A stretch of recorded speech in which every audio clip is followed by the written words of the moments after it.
السلام علیکم ورحمۃ اللہ وبرکاتہ۔ الحمد للہ رب العالمین والصلاة والسلام علی رسولہ الکریم، ما بعد، باب من الشرک لبس الحلق والخیط ونحوہما لرفع البلاء و دفعہ۔ یہ باب اس بیان میں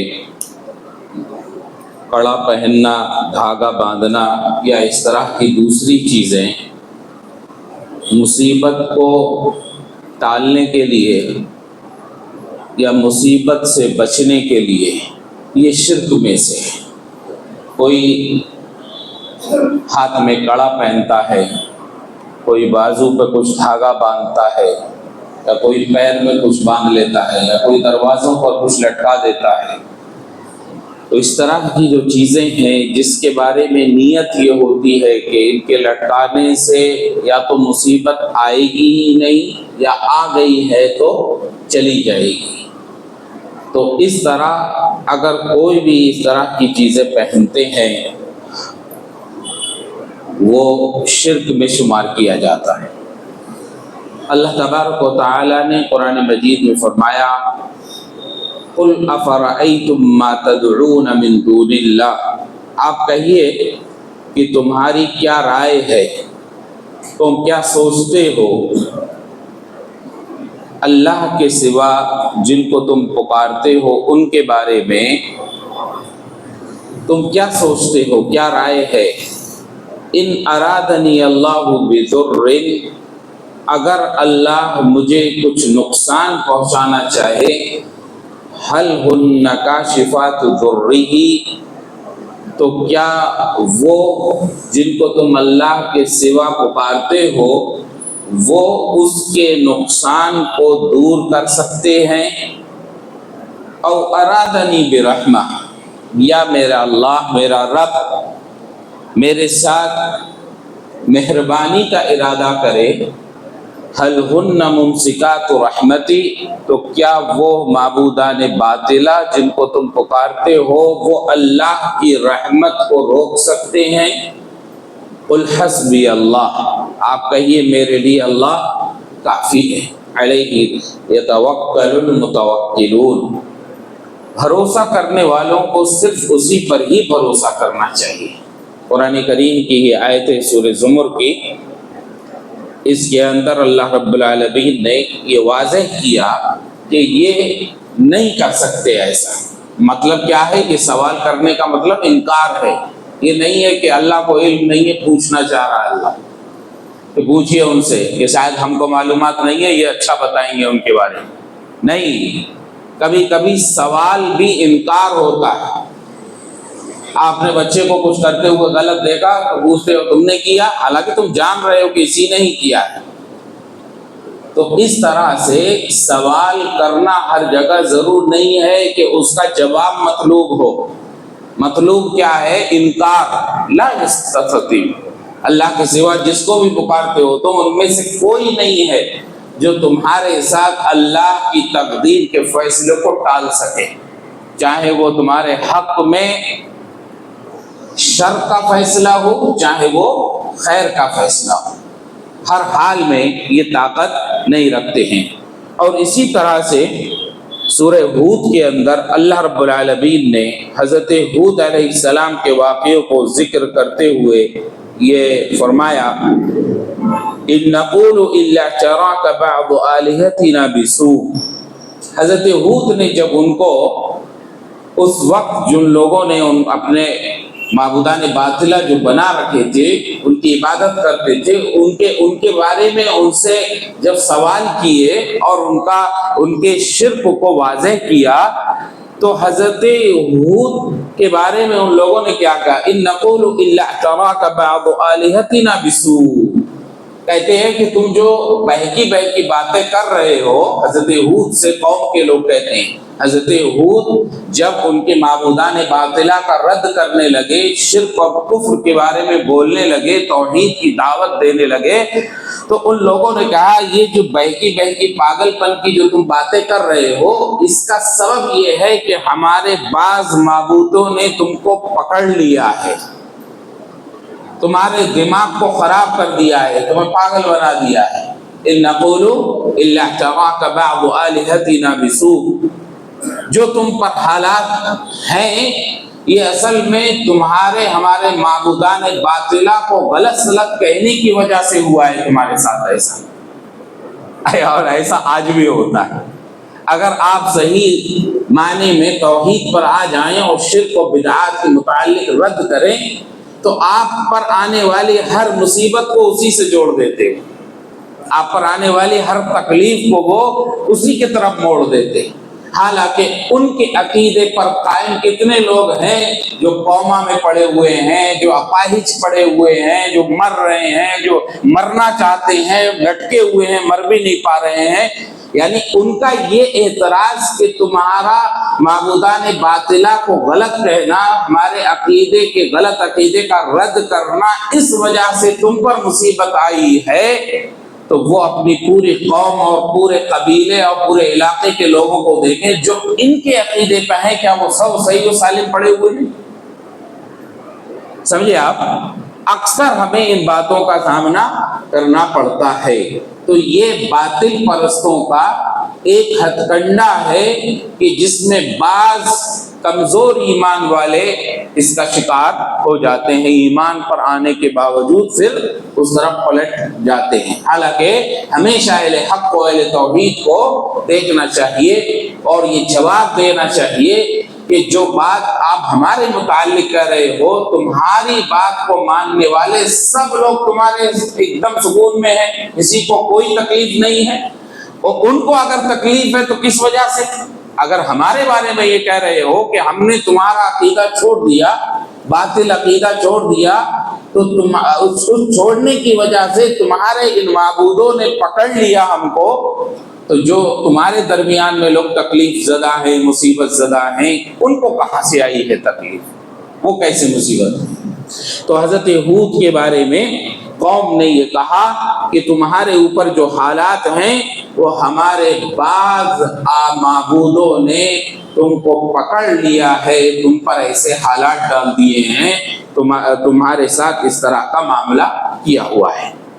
حضرت ہود نے کہا قال انی اشہد اللہ واشہد انی بریء مما تشرکون، حضرت ہود نے کہا میں اللہ کو گواہ بناتا ہوں اور تمہیں گواہ بنا رہا ہوں، انی بریء مما تشرکون، جو تم شرک کرتے ہو اس سے میں بری ہوں، جس طرح کا تم شرک میں مبتلا ہو تم لوگ، میں ہر قسم کے شرک سے دور ہوں۔ من دونہ فکیدونی جمیعا ثم لا تنظرون، اگر تمہیں کچھ کرنا ہی ہے تو میں تمہیں کہتا ہوں، چیلنج کرتا ہوں،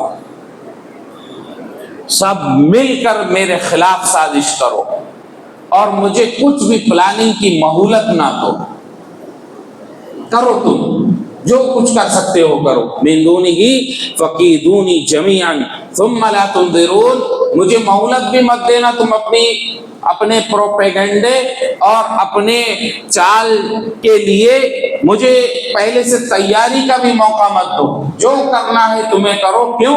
انی توکلت علی اللہ، انی توکلت علی اللہ ربی وربکم ما من دابۃ الا هو آخذ بناصیتها ان ربی علی صراط مستقیم، تم کر ڈالو جو تم سے کر ملتا ہے، سب مل کر کر لو میرے خلاف جو سازش کرنا ہے، اور مجھے بتاؤ بھی مت۔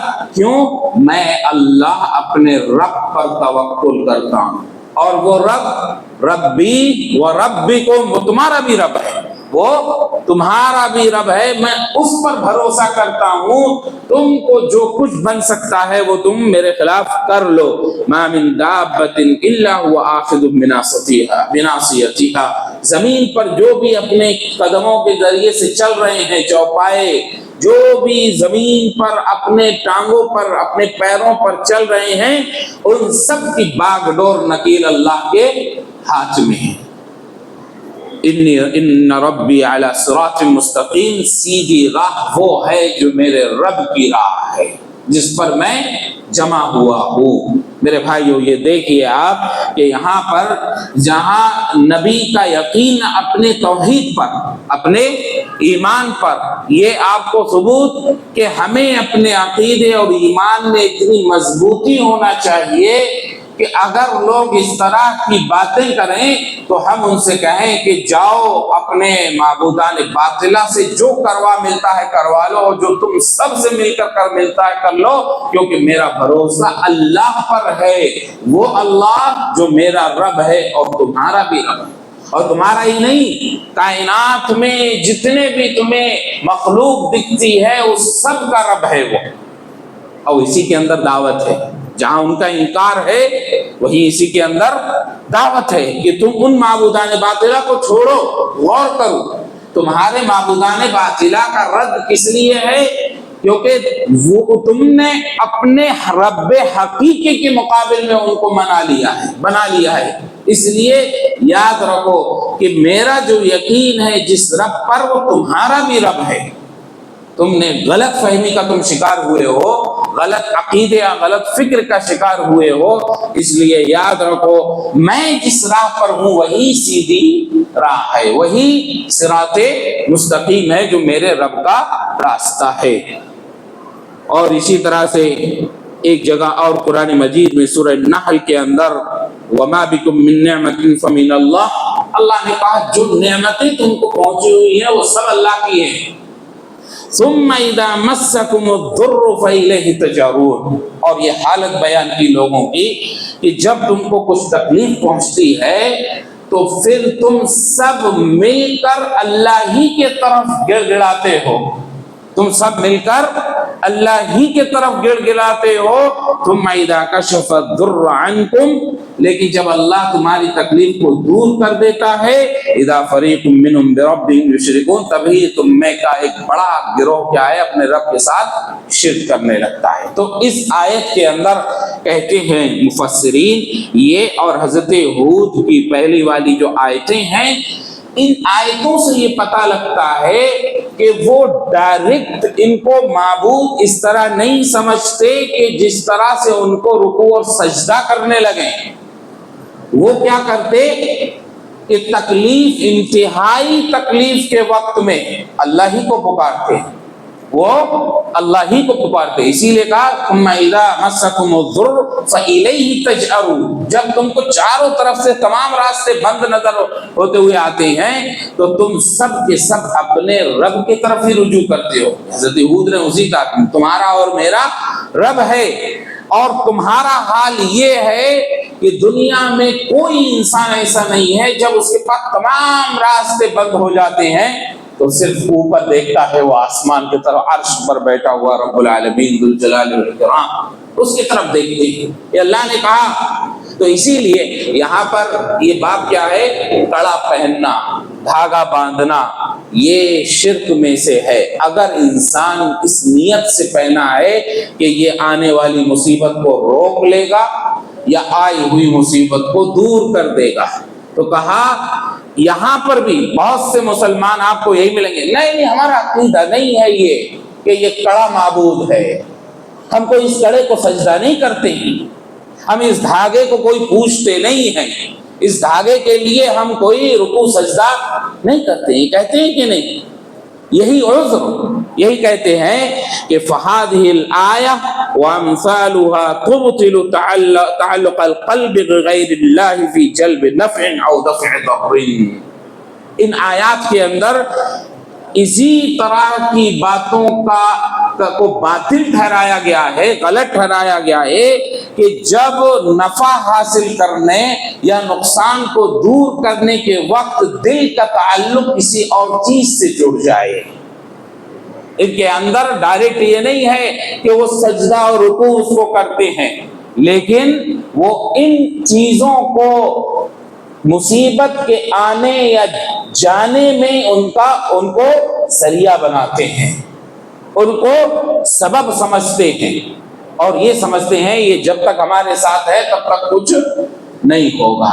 ہندوستان اور اس طرح کے علاقوں میں بہت سے ایسے ٹی وی کے ذریعے سے چینلز یا ایسے بہت سے کہانیاں اور قصے آپ کو دکھائے گئے جس کے اندر اس طرح کی چیزوں کی بڑی اہمیت دکھائی جاتی ہے۔ تعویذ باندھ کر دے دیا گیا، ہے، کسی کو کچھ اور دے دیا، کسی بابا نے، اس کے پیر نے، اس کے صوفی نے، اب وہ ہر مصیبت میں وہ اس کے لیے کھڑا ہوتا ہوا، اس میں سے روشنی نکلتے ہوئے اور فلاح ہوتے ہوئے دکھتا ہے۔ یہ چیزیں آپ دیکھیں گے کہ عقیدے کو غلط کرنے کی، اور آپ جان رکھیں یہ تمام اس قسم کے جو سیریل یا کہانیاں بنائی گئی روافض کی لکھی ہوئی ہیں۔ ایک بہت بچپن کا پرانا ایک بہت مشہور الف لیلہ سمجھنا نا، وہ ہے الف لیلہ، الف لیلہ، 1000 راتوں کی کہانی۔ اس کے اندر آپ دیکھیں یہی سب بکواس ہے، سب یہ رافضیوں کے لکھے ہوئے قصے کہانیاں۔ ان کے یہاں آپ دیکھیں گے گھوڑا ہے، اس کی منڈی جو ہے نا عورت کی بنی ہوئی ہے، عجیب و غریب قسم کی تصویریں وہاں پر نظر آئیں گی۔ اس سے وہ خوف دل کے اندر، اور یہ تصور کہ یہ چیز ہمارے لیے کیا ہے، نقصان سے بچاتی ہے اور فائدے کو کھینچ کر لاتی ہے۔ یہی کہا کہ اس آیت کے اندر رب العالمین نے کہا کہ جو نعمتیں تم کو پہنچتی ہیں وہ سب اللہ کی طرف سے ہیں، لیکن تمہارا حال یہ ہے کہ ذرا تکلیف کیا پہنچ جائے تم کو تو تم دوسروں کو ذریعہ بنا لیتے ہو اور اللہ کے برابر ان کو کھڑا کر دیتے ہو۔ لیکن تمہارا بھی حال یہ ہے جب انتہائی درجے کی تکلیف پہنچ جائے اور تمہیں کوئی یہ کڑے اور یہ دھاگے بھی تمہارے کام کرتے ہوئے نظر نہیں آئے اور تم پانی میں جب ڈوبنے لگو، غوطہ کھانے لگو، تو تمہاری فطرت آواز دیتی ہے اس اللہ کو، لیکن جب وہ بچ جاؤ تو پھر تمہیں فوراً کڑا اور دھاگا نظر آنے لگتا ہے کہ اس کی وجہ سے ہم بچ گئے۔ یہ اس طرح کے آپ معاملات دیکھیں گے دنیا میں بہت دفعہ ایسا ہوتا ہوا نظر آتا ہے۔ اس لیے یہ عمران بن حسین رضی اللہ عنہ سے روایت ہے کہ نبی صلی اللہ علیہ وسلم رأى رجلا في يده حلقة من صفر، نبی صلی اللہ علیہ وسلم نے ایک آدمی کو دیکھا، اس کے ہاتھ کے اندر پیتل کا ایک کڑا ہے۔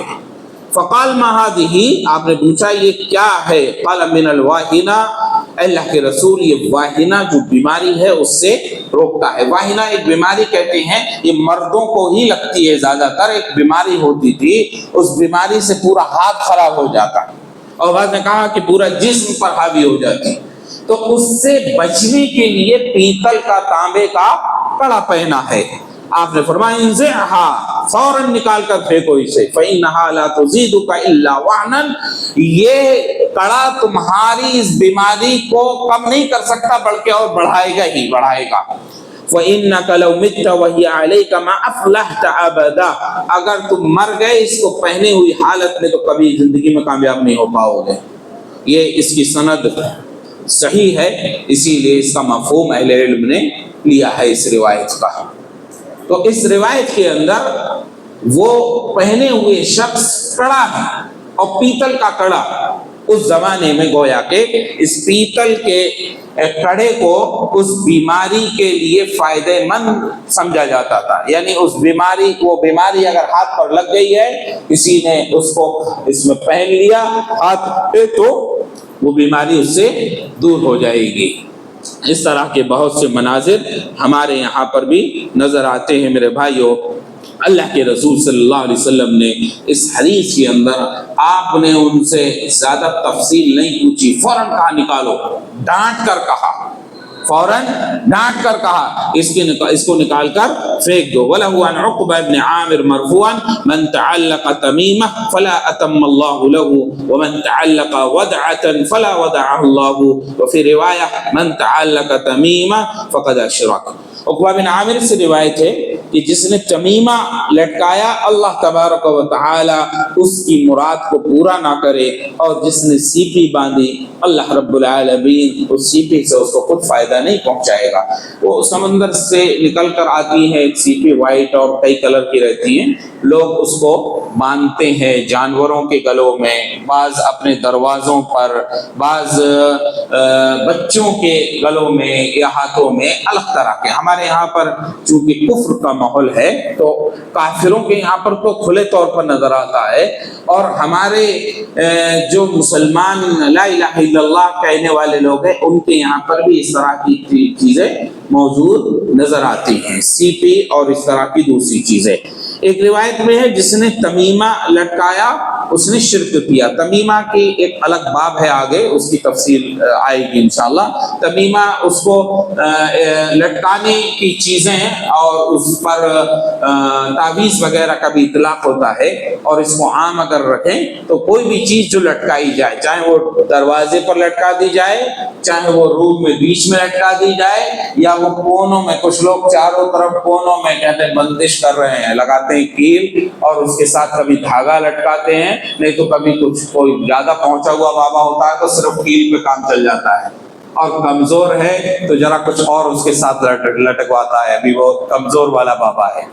میرے بھائیو، اللہ کے رسول صلی اللہ علیہ وسلم نے مسلمانوں کو اتنا مضبوط عقیدہ دیا ہے، اور مومنوں کا عقیدہ اللہ پر ہے جو سارے جہان کا مالک ہے، جو رب العالمین، جس کی مخلوق جبریل ہے، جس کی مخلوق یہ آسمان و زمین ہے، اس رب العالمین جو اتنا قوی قوت و مضبوط والا رب ہے، اس پر ایمان رکھنے والوں کا اتنا کمزور ایمان ہو کہ ایک سیپی کھینچ کر لے جائے، ایک دھاگے سے اس کا ایمان لٹک جائے۔ اس لیے اللہ تبارک و تعالی نے ہمیں ایسی امت میں پیدا فرمایا جس امت کو ہر طرح سے اللہ کے رسول صلی اللہ علیہ وسلم نے تربیت دی ہے۔ ولی ابن ابی حاتم حذیفہ، ابو حاتم ابن ابی حاتم کی وہ حذیفہ رضی اللہ عنہ سے روایت کرتے ہیں انہ رأى رجلا فی یدہ خیط من الحمى فقطعه وتلا قوله وما يؤمن اکثرهم بالله الا وهم مشركون۔ حضرت حذیفہ رضی اللہ عنہ نے ایک شخص کو ہاتھ میں دھاگا بندھا ہوا دیکھا بخار سے بچنے کے لیے۔ کس سے بچنے کے لیے؟ بخار سے بچنے کے لیے۔ فقطع، فوراً اس کو کاٹ دیا، فوراً اس کو کاٹ دیا، اور اس کے بعد اللہ کی قرآن کی آیت پڑھے وَمَا يُؤْمِنُ أَكْثَرُهُمْ بِاللَّهِ إِلَّا وَهُمْ مُشْرِكُونَ، بہت سارے اکثر اللہ پر ایمان رکھنے کے باوجود وہ شرک میں مبتلا دنیا کے اندر پڑے ہوئے ہیں۔ قرآن کی آیت ہے وَمَا يُؤْمِنُ أَكْثَرُهُمْ بِاللَّهِ إِلَّا وَهُمْ مُشْرِكُونَ، اکثر اللہ پر ایمان رکھنے والے نہیں ہیں مگر وہ مشرک۔ اگر لفظی ترجمہ آپ دیکھیں اس آیت کا، وَمَا يُؤْمِنُ، نہیں ہے وہ ایمان، یؤمن اکثرهم باللہ، اللہ پر ایمان رکھنے والوں میں سے اکثر، الا وهم مشرکون، مگر وہ مشرک، یعنی کلمہ پڑھنے کے باوجود وہ شرک میں مبتلا ہے۔ اور حضرت حذیفہ رضی اللہ عنہ نے وہ کڑا، وہ دھاگا دیکھا اور اس کو فوراً کاٹ دیا اور یہ آیت پڑھی۔ اب بہت سے وہ لوگ جو بیٹھ کر چلاتے ہیں کہ یہ آیتیں تو شرک کے بارے میں ہیں، یہ آیتیں تو شرک اکبر کے بارے میں ہیں، تو حضرت حذیفہ رضی اللہ عنہ صحابی ہیں، فوراً یہ آیت پڑھتے ہیں، اس پر اطلاق کرتے ہیں اور فوراً آگاہ کرتے ہیں۔ وہ جانتے ہیں کہ اگر یہ بات ہے کہ اگر کوئی کڑے کو باندھ کر سبب سمجھتا ہے، یہ بچانے کا سبب ہے، تو ظاہر بات ہے شرک اصغر ہے، شرک اکبر نہیں ہے، شرک اصغر ہے۔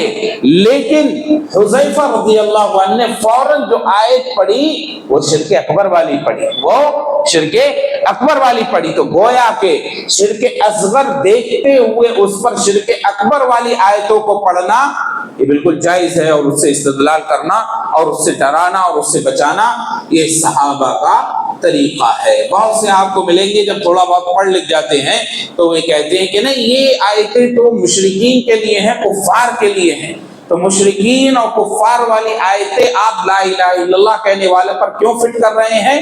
اس لیے فٹ کر رہے ہیں تاکہ ڈر جائیں، کیونکہ یہ چیزیں آج آدمی شرک اصغر کا اگر وہ شکار ہے تو بہت قریب ہے کہ وہ شرک اکبر میں پڑ جائے۔ اگر تعلق دل کا ان چیزوں سے جڑ گیا اور دل کے اندر یہ بیٹھ گیا کہ یہی بچانے والی ہیں، شرک اکبر، اور اکثر ایسا ہوتا ہے، اکثر ایسا ہوتا ہے کہ یہ ساری چیزیں باندھنے والے اور اختیار کرنے والے یہ لوگ، ان کا زیادہ عقیدہ یہی ہوتا ہے کہ یہ چیزیں ہم کو بچا رہی ہیں، یہ چیزیں ہم کو ہمارا دفاع کر رہی ہیں، یہ ہماری حفاظت کا ذریعہ ہے۔ اس لیے اے امت کے لوگوں، مسلمانوں، ان سب ذریعوں کے ان طریقوں کے ذریعے سے مسلمانوں کا عقیدہ لوٹا جاتا ہے، مسلمانوں کی جانوں کو مارا جاتا ہے، مسلمانوں کے مالوں کو لوٹا جاتا ہے۔ آپ دیکھیں، آپ عقیدہ خراب کیا جاتا ہے، آپ بار بار ان کے پاس جاتے ہیں، ان کے یہاں جانے کے مجبور بن جاتے ہیں، آپ اپنی جان کو لگا رہے ہیں، اور آپ کی کبھی کبھی عزتیں بھی خراب کر دی جاتی ہیں، اور تمہارا مال بھی لوٹ لیا جاتا ہے۔ یہ دھاگے کڑے پہنانے والے اگر بہت زیادہ شاطر ہے تو ڈائریکٹ دھاگے کڑے کا نہیں لیتا، لیکن اور طریقے سے اڑنگا پھنسا کے آپ کے مال کو لوٹتا ہے۔ بہت شاطر اور بہت ہوشیار ہے تو وہ ڈائریکٹ تو نہیں لے گا، وہ کہہ دے گا کہ یہ لے جاؤ، اس کو باندھو کرو، لیکن آپ کو کسی نہ کسی طریقے سے پھر وصول وہ کر ہی لے گا۔ اور بہت سے لوگ تو ڈائریکٹ پیسہ لے کر ہی دیتے ہیں۔ کوئی بھی ان میں سے کوئی ایسا شخص نہیں ہوتا ہے جو آپ کی ہمدردی میں اور حمایت میں یوں ہی آپ کو دے دے۔ میرے بھائیو، اب یہ باب ہم نے پڑھا، اس کے اندر ہم نے کیا کیا باتیں سیکھی؟ کہتے ہیں الاولی التغلیظ فی لبس الحلقہ والخیط ونحو ما مثل ذلك۔ سب سے پہلی بات ہم کو یہ بات معلوم ہوئی کہ کڑا پہننے یا دھاگا باندھنے کے معاملے میں شریعت نے سختی کی ہے، ڈانٹا ہے، منع کیا ہے، اور مضبوطی کے ساتھ منع کیا ہے۔ یہ نہیں ہے کہ نہیں تھوڑے دن باندھ رکھو اور اس کے بعد چلے گا۔ اللہ کے رسول نے کہا انزعا، نکال دو۔ حضرت حذیفہ رضی اللہ عنہ نے فوراً اس کو کاٹ دیا۔ تو جہاں پر ہمارا اختیار ہے اور ہم وہاں پر مضبوط ہیں اور ہم وہ کام کر سکتے ہیں اور اس کے کرنے سے اس کے آگے کا شر نہیں آئے گا۔ دیکھیے یہ سب دور بہت خطرناک ہیں، کبھی کبھی اس دور کے اندر سوچی سمجھی پلاننگ بھی ہو سکتی ہے، تو اس لیے آپ اپنے حالات کو سمجھ کر اس پر عمل کریں۔ آپ کا اپنا قریبی ہے، آپ کا ماتحت ہے، اور اس کے یہاں ایسی چیز دیکھی تو اس کو فوراً کٹ کر دینا چاہیے، اس کو فوراً نکلوا دینا چاہیے، کیونکہ شریعت نے اس کے پہننے کے بارے میں سختی برتی ہے۔ ان الصحابی لو مات وهي علیہ ما افلح فیہ شاہد لکلام الصحابہ ان الشرک الاصغر اکبر من الکبائر۔ اللہ کے رسول صلی اللہ علیہ وسلم نے کہا کہ اگر تم مر گئے اور یہ پہنے رہے تو کامیاب نہیں ہوگے۔ کس کے بارے میں کہا؟ صحابی کے بارے میں کہا، اگر مر گئے تو کامیاب نہیں ہوں گے۔ تو کہتے ہیں صحابہ کا یہ کہنا، صحابہ یہ کہتے تھے کہ شرک اصغر یہ کبائر میں سب سے بڑا گناہ ہے، شرک اصغر کبیرہ گناہوں میں سب سے بڑا گناہ ہے۔ تو صحابہ اسی بنیاد پر کہ اگر صحابی کے بارے میں اللہ کے رسول صلی اللہ علیہ وسلم نے دیکھ کر یہ بات کہی تو اس کے بعد والے لوگوں کے لیے تو اور زیادہ یہ مضبوط ہو جاتی ہے۔ انہ لم يعذر بالجہالہ۔ اب دیکھیں اس میں ان صحابی کو پہلے سے معلوم نہیں تھا کہ یہ منع ہے، یہ منع ہے، پہلے سے علم نہیں تھا، تو ہر جگہ نامعلوم ہونا اور عمل کرنے سے نامعلوم ہونے کی وجہ سے بچ نہیں سکتے۔ یہ باتیں ایسی ہیں، کوئی یہ کہے کہ مجھے معلوم نہیں تھا میں نے کر لیا تو بچ نہیں سکتا، وہ عذر جہالت کا عذر قبول نہیں کیا جائے گا، ایسی چیزوں میں جہالت کا عذر قبول نہیں کیا جائے گا۔ آپ نماز میں غلطی کر دیے، ٹھیک ہے، آپ کو بعد میں بتایا گیا، یہ عذر ہے کہ آپ کو معلوم نہیں تھا، یہ عذر ہے کہ آپ کو معلوم نہیں تھا، آپ نے اس لیے ایسا کر دیا۔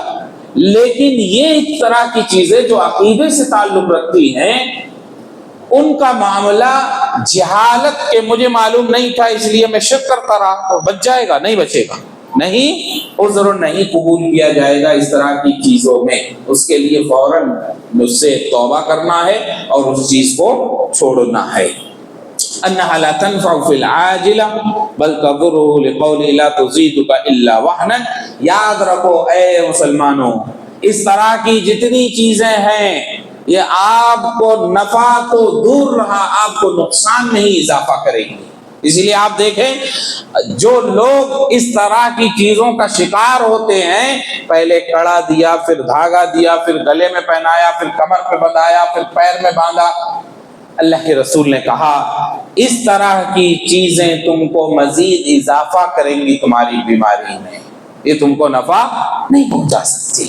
ایک گھر کا بیمار ہوا، دوسرا بیمار ہوا، تیسرا بیمار ہوا، آپ دیکھیں اس طرح کی چیزوں کو جو لوگ اپناتے ہیں اتنا ذہنی کمزور کر دیتے ہیں کہ پیدا ہوتے ہی بچے کو کہتے ہیں کالا ٹیکا مار دو۔ یعنی اللہ کے رسول صلی اللہ علیہ وسلم نے کی بات پر آپ غور کریے کہ اگر آپ ان عقیدوں سے نہ بچے تو یہ عقیدے آپ کو اتنا کمزور کر دیتے ہیں کہ آپ تو آپ رہے، آپ کے پورے خاندان اور آپ کے پیدا ہونے سے پہلے اس بچے کے بارے میں اس طرح کی حرکتیں چالو ہو جاتی ہیں۔ اس لیے اس طرح کی چیزوں سے نفع تو پہنچنے کی دور بات رہی، نقصان ہی پہنچتا ہے، لیکن اس کو دکھتا ہے کہ نفع، اس کو دکھتا ہے کہ مجھے فائدہ ہو گیا۔ حقیقت میں اگر وہ بصیرت کی نگاہ سے دیکھے تو وہ کمزور ہوتا چلا جاتا ہے۔ کیوں کمزور؟ پہلے بہت سے کام اپنی مرضی سے، اپنے اختیار سے اور اپنی طاقت کے بل پر کر لیتا تھا، اب جب سے یہ پہنا تو اتنا کمزور ہو گیا کہ ہر معاملے میں وہ اس کی طرف اشارہ کرتا ہے۔ اس کی کمزوری اتنی ہو گئی کہ وہ اپنے گھر کے معاملات میں، ہر چیز میں، کاروبار میں بغیر اس بابا کے کچھ نہیں کر پاتا ہے کہ نہیں ایسا؟ اسی لیے اس طرح کی چیزیں کبھی بھی آپ کو نفع نہیں پہنچاتی ہیں، آپ کا نقصان ہی کرتی ہیں، آپ کا نقصان ہی کرتی ہیں۔ آپ دیکھیں جتنے باطل فرقے ہیں وہ جنازوں پر ٹھگی کرتے ہیں، مرنے کے بعد مرنے والے کی یاد میں ٹھگی کرتے ہیں، اور اس کا سلسلہ 3 دن پہ، 10 دن پر، 20 دن پر، 40 دن پر، اس کے بعد سالانہ ٹیکس چلتا ہی رہتا ہے۔ اور گھر میں، ہر گھر میں 2-4، ایسا تو کوئی گھر نہیں ہوگا جس میں مرے نہ ہو۔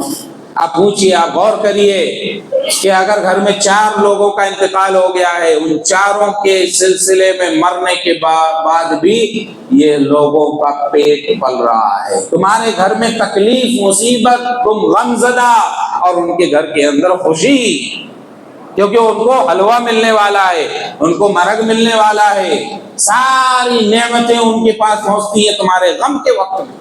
سوچو تو مسلمانوں، اسی لیے تمہیں اس طرح کی چیزیں کبھی بھی نفع نہیں پہنچاتی ہیں۔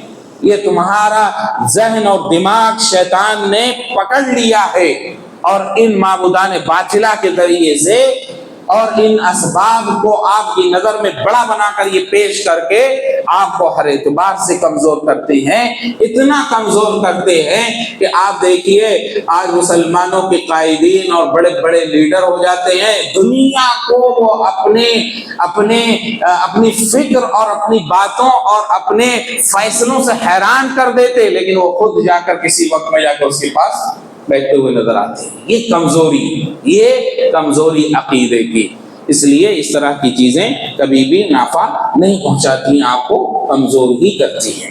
الانکار بالتقلید علی من فعل مثل ذلک، اس طرح کی چیزوں پر انکار دبے الفاظ میں نہیں کرنا چاہیے، کھلے الفاظ میں ہونا چاہیے، کھلے الفاظ میں ہونا چاہیے۔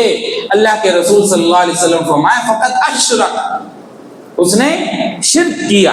حضرت حذیفہ رضی اللہ عنہ نے فوراً قرآن کی مشرکوں والی آیت سنائی، تو اس لیے کہا اس طرح کی باتوں پر کمزور جملے، کمزور گفتگو نہیں کرنا چاہیے، بلکہ کھلے الفاظ میں کرنا چاہیے۔ یہی عادت تو اہل حدیث سے کٹ ہو جانا پڑتا ہے نا، اس معاملے میں نہیں برداشت کر سکتے۔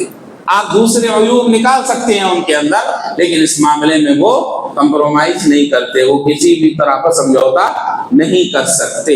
اسی کا الانکار بالتقلید علی من فعل مثل ذلک، جو بھی اس طرح کرے گا اس پر انکار سخت الفاظ کے ساتھ ہونا چاہیے۔ التصریح بان من تعلق شیئا وکل الیہ، یہ بات بالکل واضح ہو گئی کہ اگر کوئی چیز لٹکائے گا اسی کے حوالے کر دیا جائے گا، اس کا عقیدہ وہ اس سے ہی لٹک جائے گا، اسی پر اٹکا رہے گا. تصریح بأن من تعلق تمیما فقد اشرک، کہ اگر کوئی چیز کوئی لٹکاتا ہے تو اس نے گویا کہ وہ شرک کیا. ان تعلیق الخیط من الحمى من ذلك، اسی طرح سے بخار کے نام پر بھی دھاگا باندھنا، اور الگ الگ بیماریوں پر الگ الگ دھاگے بھی دیتے ہیں، اور ایک عام دھاگا کالا دھاگا، اور باقی کسی کے پاس پیلا ہے، کسی کے پاس لال ہے، کسی کے پاس کوئی اور ہرا ہے، مختلف قسم کے دھاگے ہیں. وہ دھاگا جب تک دکان والے کے پاس تھا تو وہ عام دھاگا تھا، لیکن ان کے ہاتھ میں آ گیا تو وہ پاورفل ہو گیا، وہ پاورفل ہو گیا. آخر وہ دھاگے آتے کہاں سے؟ وہ پیر تھوڑی بنا رہا ہے اپنے پاس سے، وہ مرشد تھوڑی اپنے پاس سے پیدا کر رہا ہے، وہ خریدواتا ہے آپ سے. آپ ذرا سوچئے کہ آپ اس کو خرید کر لے کر آتے ہیں، اور وہ جب زیادہ بھیڑ ہو گئی تو وہ اپنے ہاتھ سے باندھتا بھی نہیں، آرڈر دے دیتا ہے باندھ لو اپنے ہاتھ سے. آپ دیکھیے، سوچئے، اللہ اکبر. مسلمانوں، کتنا کمزور کیا گیا ہم کو عقیدے کے طور پر. تو کہا کہ کسی بیماری سے متعلق، چاہے خاص طور پر بخار سے متعلق ہو یا کسی اور بیماری سے متعلق، دھاگا باندھنا یہ شرک میں سے ہے، اور اس کے ذریعے سے انسان شرک اکبر میں پڑ جاتا ہے. تلاوت حذیفہ الآیہ دلیل علی ان الصحابہ یستدلون بالآیات التي فی الشرک الاکبر علی الاصغر کما ذکر ابن عباس فی آیت البقرہ. حضرت حذیفہ نے آیت جو ذکر کی وہ شرک اکبر کی، لیکن جس جگہ بیان کی وہ شرک اصغر کا حکم رکھتا ہے. لیکن اس سے یہ پتہ لگتا ہے کہ صحابہ شرک اکبر والی آیتوں سے شرک اصغر کی آیتوں پر استدلال کرتے تھے. بہت سے آپ کو ایسے مقرر دکھیں گے جو اپنی عوام کو یہ باور کراتے کہ یہ آیت تو یہودیوں کے بارے میں، یہ آیت تو مشرکین عرب کے بارے میں، یہ آیت تو کفار مکہ کے بارے میں ہوگی، ان کے بارے میں. لیکن اگر آپ کی طرف سے بھی ایسا عمل آ رہا ہے تو اس پر یہ استدلال کیا جائے گا یہ ہمارا طریقہ نہیں ہے، یہ صحابہ کا طریقہ. اسی کو منہج سلف صالحین کہتے ہیں، اسی کو منہج سلف صالحین کہتے ہیں کہ اہل حدیث اپنے اس سے نہیں کرتے، جو اللہ کے رسول صلی اللہ علیہ وسلم صحابہ کی طرف سے آتا ہے اسی کے مطابق دین کے متعلق وہ بات کرتے ہیں. ان تعلیق الوضع عن العین من ذلك، اس طرح سے سیپی باندھنا یہ اکثر نظر بد کے بارے میں باندھی جاتی ہے، نظر بد سے بچنے کے لیے یہ سیپی باندھتے ہیں. تو کہا یہ بات معلوم ہو گئی، یہ سیپی بھی یہ نظر بد سے نہیں بچا سکتی، اس کا لٹکانا، اس کا باندھنا یہ صحیح نہیں ہے، یہ چیزیں شرک اکبر کی طرف لے جانے والی ہیں. الدعاء على من تعلق تميما ان الله لا يتم له ومن تعلق ودعة فلا ودع الله له اي ترك الله له. یعنی اگر کسی کو اس طرح کی چیزیں دیکھتے ہیں تو اس کو ڈرانے کے لیے، سمجھانے کے لیے یہ کہیں ہم اللہ تعالیٰ تمہاری بیماری کو دور نہ کرے. جب تم نے اپنی بیماری اس کے حوالے کر دی ہے، اگر تم اس کو نہیں نکالتے ہو، اللہ تمہاری بیماری میں مزید اضافہ کر دے اور تمہیں تکلیف میں مبتلا کر دے. یہ کہنا جائز ہے، یہ کہنا جائز ہے. اللہ کے رسول صلی اللہ علیہ وسلم نے ایسے موقع پر یہ کہا اگر تم نہیں چھوڑو گے تو تمہارا جو بیماری سے بچنے کے لیے تم نے مانگا وہ پورا اللہ نہ کرے، تمہارے نظر بد سے تمہیں اللہ نہ بچائے. تو یہ بات معلوم، یہی سخت معاملہ ہو جاتا ہے، یہی سب چیزیں سخت لگ جاتی ہے. عقیدے میں جو لوگ اللہ کی توحید پر ڈاکہ ڈالے، جو اللہ کی توحید کو ملا کر شرک میں لائیں، ان کے بارے میں یہ بات کہی جائے کہ نہیں نرم بات کرو، کیسا نہیں ہو سکتا. ہاں آپ دوسری غلطیاں کریں گے، آپ کو سمجھایا جائے گا، آپ کو بتایا جائے گا، لیکن اگر مسلمانوں میں اس طرح کی چیزیں دکھتی ہیں تو ظاہر سی بات ہے سخت زبان استعمال کی جائے گی اور سرزنش کی جائے گی، اور اللہ تبارک و تعالیٰ پاور اور طاقت دے گا تو طاقت کا استعمال کرتے ہوئے ان چیزوں کو اکھاڑ کر پھینک دیا جائے گا. اللہ رب العالمین ہمیں دین کی صحیح سمجھ عطا فرمائے. ہم عقیدہ توحید کے دعوے دار ہیں، رب العالمین ہمیں اس طرح مضبوطی عطا فرمائے اس عقیدے میں جیسے صحابہ کو عطا فرمائی تھی. رب العالمین ہمارے اندر بہت ساری کمزوریاں آ گئی ہیں، عمل کی کمزوری ہے. رب العالمین دنیا کے لالچ ہے، دنیا کے ساز و سامان کے فتنے میں مبتلا ہیں، عورت کے فتنے ہیں، معاشرے کے فتنے ہیں، حکومت کے فتنے ہیں، طرح طرح کے فتنے ہیں رب العالمین۔ لیکن حقیقی معنی میں جو تیری توحید کو ماننے والے بندے ہوتے ہیں تو ہر فتنوں سے ان کی حفاظت فرماتا ہے رب العالمین۔ ہمارا عقیدہ یہ ہے کہ تیری طرف سے آئی ہوئی حفاظت کے بغیر ہم کسی بھی فتنے سے نہیں بچ سکتے۔ الہ العالمین یا رب العالمین ہماری ان دعاؤں کو سن لے۔ ہم جب تک اس دنیا میں رہیں تو کتاب و سنت کو پڑھیں، اس کو سمجھیں، اس پر عمل کرتے رہیں۔ ہمارا خاتمہ ایمان پر فرما اور ہم کو قیامت کے دن صالحین کے ساتھ اٹھا، ہم سب کو جنت الفردوس میں جگہ عطا فرما۔ سبحانک اللہم و بحمدک، اشہد ان لا الہ الا انت، استغفرک و اتوب الیک۔